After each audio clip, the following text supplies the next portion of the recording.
Erik Horne here with Mia Berry, Ari Chambers, and Sean Hurd, and we are talking about Team USA women's basketball. The rosters are out. We want to get first impressions right off the top. Who wants to start? What do y'all think about the roster? How do y'all feel? What are your biggest takeaways from the roster that's come out today, the 12-woman roster? Ari, the honors are yours. Okay. So I love it. I think that it's a great way of combining experience with people who have been through the USA system. I know that we're going to get into critiques a little later, but the general critique has been USA is getting gold anyway. And that's just not the case. So at this point in an international play, we have to put the best foot forward. And I think these 12 are the best feet forward. Mia, what do you think? I concur. When I saw the roster, one thing that really stood out to me was the investment in the forward position with Jackie Young, Kalia Copper, Nafisa Collier. Giving USA some length, some height, and also athleticism, especially on the defensive end. I don't think there are better defensive guards than Copper and Young right now. So I think it's the perfect combination, experience. And also something I don't want get lost in the conversation, Alyssa Thomas. I don't know how this is her first Olympic team, but I also, she's been in the MVP conversation the last 2 seasons, very well working her way back into the conversation again this season. So I was happy to see her finally grace the roster. I love it from post to guards to forwards. Triple doubles on deck, Alyssa Thompson. Sean, Mr. Triple Double, what do you think? Yeah, I'm just gonna echo what everyone else has said so far. I think just looking at the roster, it's just another reminder that Team USA has the best collection of talent in the world. I think it's important to kind of harp back to what Ari said of international teams are ready, and we saw kind of a hint of that in Belgium for the qualifiers. Belgium took Team USA the distance essentially, and they kind of escaped that game from a last second heroic from Breanna Stewart. So it's going to be a very interesting Olympics, but again, USA is stacked, and it should be good. Sean, before you dive into the roster, I want to make it very clear that the pool that we're in, Group C, I just looked it up. We have Germany, USA, Japan, and Belgium. Stacked teams. And this is not at all easy. The narrative that is going around, like I said when we opened, was that USA has a clear gold. We have a dynasty here in USA basketball, yes. But the clear gold, we see what's happened to our U.S. women's national team when it comes to soccer. And you see the whole world catching up because the resources are being allocated. International players are understanding what the pinnacle can be and understanding how to defend that. Germany has the Sabali sisters. If they're both healthy and active, that's lethal. We saw Belgium almost beat the USA if it weren't for that buzzer beater, like Sean just said, but they're not in our pool. But Japan is always historically, actually, they are in our pool. They're in our pool. So, I just read it off, but Japan has always been strong too. And so we have people who have been extremely competitive with us over the years who are now in the introductory pool to even get to the point where we can contend for a gold medal. So you have to send the 12 best players overseas with the experience. Like Diana Taurasi, she has been winning gold medals for Team USA since 2004. We need that experience. It's her, Breanna Stewart, and let me look. It's her, Breanna Stewart, and A'ja Wilson, right? That have two. Hold on. Give me a second. Keep talking. Y'all keep talking, and I'm gonna land it in a second. The returners are Nafisa Collier, Chelsea Gray. No, they're Brittany 9 out of Griner. 12, but I'm saying multiple medals. Gotcha. Who would be Yeah. Brittany Griner, maybe? Griner. I'm not sure. This is Yes, great. This is great podcasting. Gigi, Stewie, and Diana Taurasi. Taurasi are the three that have multiple medals. Yeah, like y'all was saying, it's a great mix of balance. I mean, it's a great balance of experience and newcomers, which is a perfect segue into the starting five. Who do y'all think our starting five should be? Is it going to be a nice blend of WNBA representation, or are we going to have the Aces and the Liberty just completing the entire starting five? What are we looking like? What do y'all think? Okay, can I read my starting five? Go Okay, let's ahead, go. girl. Got to start it off with the face of the league. The face of the Let's WNBA go. currently is A'ja Wilson. no other player right now is the face of the league. It is A'ja Wilson. So please give her her flowers. I feel like she might be the unanimous pick. I got to wait to hear yours. So I got A'ja at the 5. I'm going to go Thomas at the 4, Young at the 3. The guard spot is a toss-up for me. It can be a combination of Plum and Lloyd. I like the fact that both of them are currently in 2 guard systems and know how to play as point and off. But also, when it comes to experience, something's telling me Taurasi's also going to compete and probably win that guard spot. So this 2 guard spot is up for debate with me. I went with a completely different lineup. Oh, Just if player health is not a concern for us, if everybody's back active and healthy, I have Chelsea at the 1, Jewel at the 2, Stewie at the 3, A'ja at the 4, and BG at the 5. We're going to want to go with size. International matchups tend to be more physical and have that size on them. That's who my starting lineup would be. Chelsea is a veteran point guard with this USA system. And so if she is healthy, there is nobody better than her at the point guard position. Diana, I want her to save the body, for when we need her, be that spark, because Diana can bring that fire, that spark. I would not start her at the 1. Jewel, get a bucket. Stewie and A'ja, their length alone, and BG, her presence in the paint, and just being able to just assert her dominance from jump, I think is really important. Yeah, actually, I had the same starting 5 as Ari did. I think I think you look at the last Olympics too, and it was the same front court that we had with BG, Stewie, and A'ja Wilson. That worked out pretty well. I think what's fun about this Olympics is, again, like Ari mentioned, we're gonna have potentially, we will have a new point guard, U.S. Olympic point guard with, Sue Bird now being retired. So, looking forward for Chelsea to step into that role for sure. I think where I had some leniency would be at that 2 spot. I thought, potentially you can stick Jackie Young in that 2 spot, and you also you add like a better, maybe perhaps a higher level defender as well. And we all know, guard defense is important at that international level. But yeah, I mean, I was surprisingly had the same starting 5 as Ari did. Okay. And they have that chemistry going, and they have that Olympic experience. All of them played 5-on-5 last Olympics. They know what it's like to play in the Olympics. AT, she's going to do Alyssa Thomas things. She is just a complete player. You see that she's a walking triple-double, but I do think she would be more valuable off the bench, especially in the first few games of play, just to get acclimated to the Olympic system. Okay. She played great in the World Cup. Yeah, she AT did. Yeah. Yeah. All right. Based on your knowledge, what can you give us an update on Chelsea Gray? What are you hearing about her status when it comes to the Olympics? I think she's back practicing, so she's getting her exercise in, but especially when it comes to WNBA play, I would err on the side of caution to make sure she's back at maximum health going into the Olympics. I have no official update on her injury and how long it's going to keep her out of WNBA play, but they are looking to have her healthy during the Olympics. And honestly, if Chelsea can't start at that 1 position, I would put Sabrina in that 1 position and let Chelsea play the minutes that she can when she's within the team. That's a great update. Just FYI, all starting lineups that you all have predicted are locked in and will be on the website for critique. So you better get them in now. I stand 10 toes down. I love get them in now, because I'm putting them online and people can pick at them all they want. If you had any Chelsea changes at the 1, Jewel at the 2, Stewie the 3, A'ja the 4, BG the 5. I said what I said. Firm. Listen, we all got A'ja.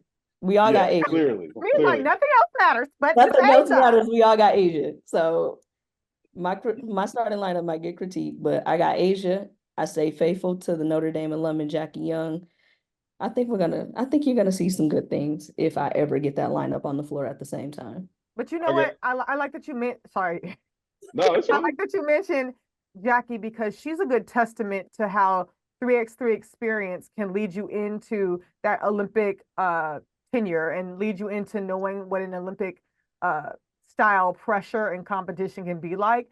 Her and Kelsey Plum come from the 3x3 side, and so just seeing how that translates, 2 very different games, 2 very different rules, 2 very different dependencies on each player, but knowing that she can come in, I don't have no faith in her starting. That's not what I'm saying, but I think that I don't think it's so far-fetched for her to start, but I wouldn't do it just because of the starting five Sean and I have experience on the 5-on-5.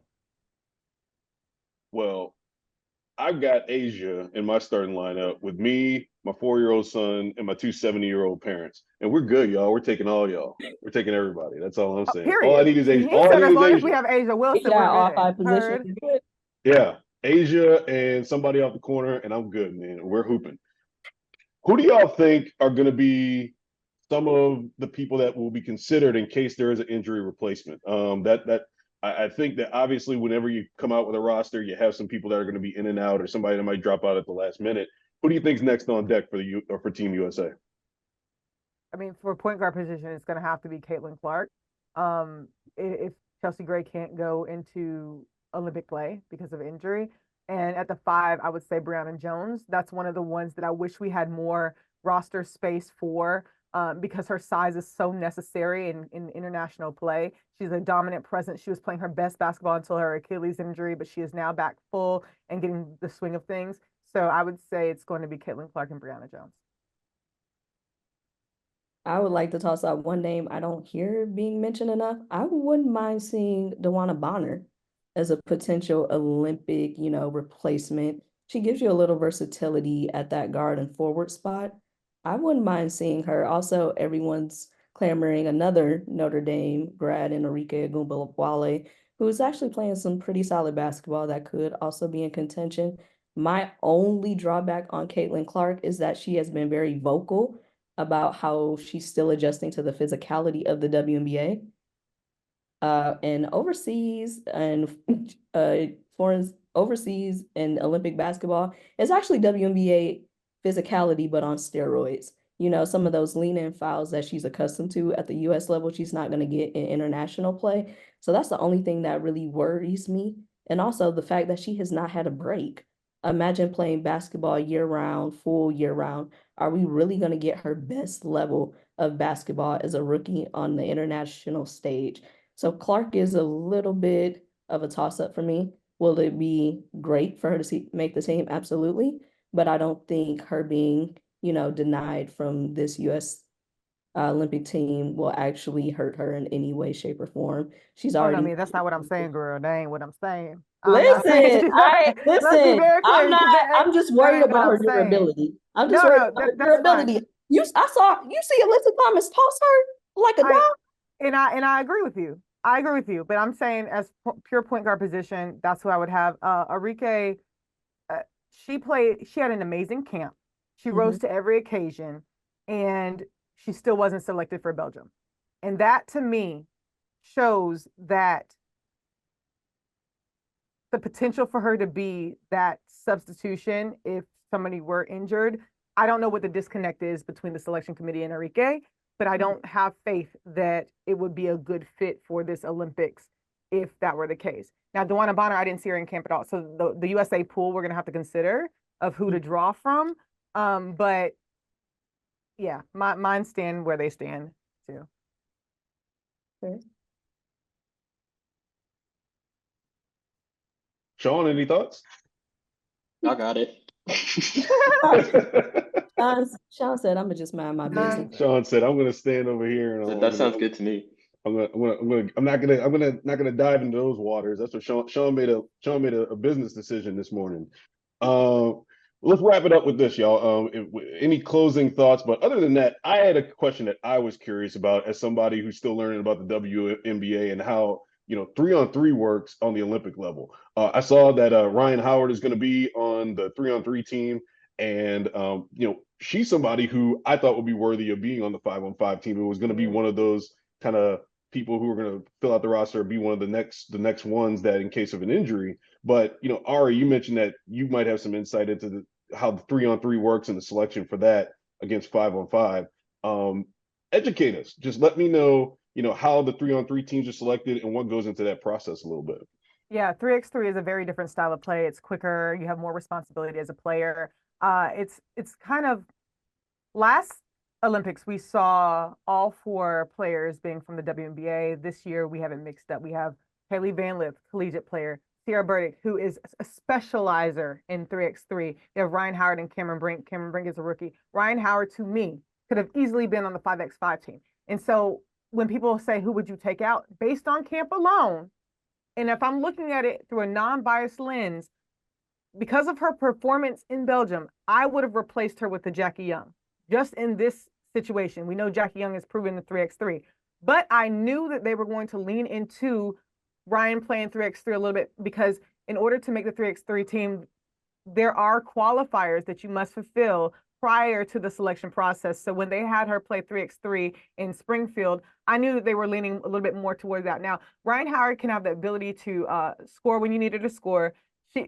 She can lock it down. She's a clutch player. So 3x3 will really benefit from her presence.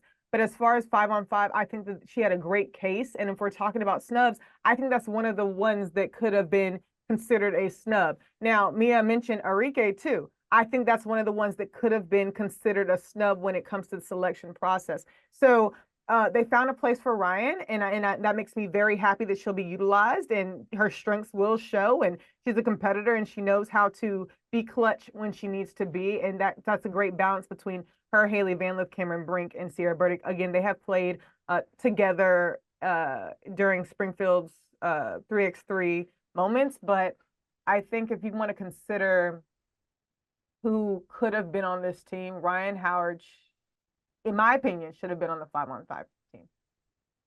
And lastly, not lastly, because I have so much more to talk about. I'm so sorry. I know we're making this long, but De'Erica Hamby, that's another one that I don't think that we are mentioning enough about how she had an amazing camp, how she has participated in 3x3, how she was very into the team play at a 5-on-5 camp, and she's playing her best basketball within the WNBA right now. So De'Erica, we see you. I hate that this wasn't your opportunity this year, but keep doing what you're doing because it matters. It pays off. She has been playing USA basketball and international play for a while now. She's been super successful with it. So I can't wait to see the future of USA basketball. But right now, let me just read to y'all some stats. So this current USA 5-on-5 team has 54 combined WNBA All-Star selections, 18 combined WNBA championships, 15 combined Olympic gold medalists, and 5 combined WNBA MVP awards. This is no scrub team. And let's be very clear, when it comes to marketing, we are the marketers, right? We are the media that can push these people forward. Olympics doesn't need extra marketing. The entire world tunes into it. So I don't even know why that argument is going on right now. But you have people that have not only been playing together with USA basketball, but they play together through WNBA play. Breanna Stewart is a great connector of all of those, and that's a conversation for when we have a longer time. But this team that they have selected has chemistry. Now, historically for rookies, there has been a precedent of them making the team. Let me go to my little notes because I don't like to, just talk off the dome in that. 2016, Breanna Stewart was chosen as a rookie to be on USA Basketball, but she had 24 games with the national team. 2008, Candace Parker with 14. 2008, Sylvia Fowles with 12, and Diana Taurasi with 3. They all had international experience. This team this year picked the best 12 for the job. Let's close on this, y'all, and this might be another educational question. Like, how do y'all think this team ranks as far as the depth? Or I wouldn't even say the team, but the talent pool. How does this talent pool rank as far as the past U.S. women's basketball teams that we picked for the Olympics? Is this the deepest we've had, or have we had deeper classes or deeper crops of players to choose from? Yeah. Anyone? Sean, Anybody want to go? I got you. No, we do. I just don't want to monopolize this conversation. I mean, I think every Olympics, every time the Olympics comes around, the pool that we have is deep. There's always going to be someone who's going to be left off that is going to scratch heads, I guess. I think in terms of the deepest, I don't know if I would call it the deepest, but it's certainly up there. Yeah, what do you guys think? Kind of agree with you, Sean. How deep is deep? Like how the WNBA has always been known for a deep talent level at every level, deep talent wise at every level, every position. This Olympic roster, I don't know, it feels on par to last Olympic Games, kind of feels on par to the '08 games in terms of talent. I would say, maybe the conversation's now a little bit louder when it comes to, players who people feel were snubbed. But I think the talent pool in for the US Team USA is in a good position right now. And I think even next Olympic Games, when you see some of these talented guards like Juju, Hannah come out, it's only going to get better and deeper. So I think Team USA's talent pool is in a good position with, the future looking even brighter than what it currently looks right now for certain positions. Here's what I would say about depth. We have always historically had a deep roster, just like Sean and Mia just said. But now we're exploring the different generations of basketball where you have positionless play. You have more wide range of skills per player, I would say. Their pace is very different and it's on par with the style of basketball being played right now. You have more resources to training at a younger age. And so when it comes to talent level, just as we see in direct reflection of women's basketball as a whole, the talent level of players mixed with the longevity of some and the tenure within their Olympic play, we have a great team, a great comprehensive team with a more vast skill set than we have seen before.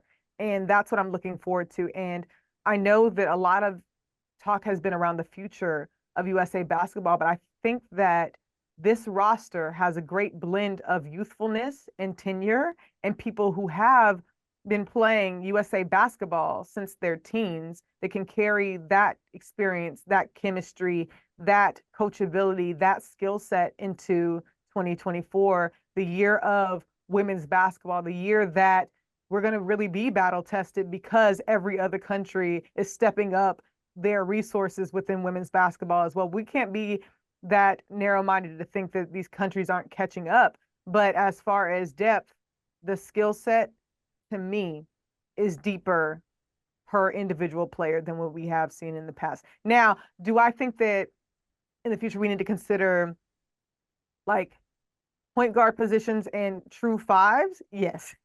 Yeah, like our sizing and post presence and our ability to absorb physicality in the point guard position and true point guards. The 1 and the 5 is something that we really need to keep a microscope on in the future. But right now, this team to me is very comprehensive.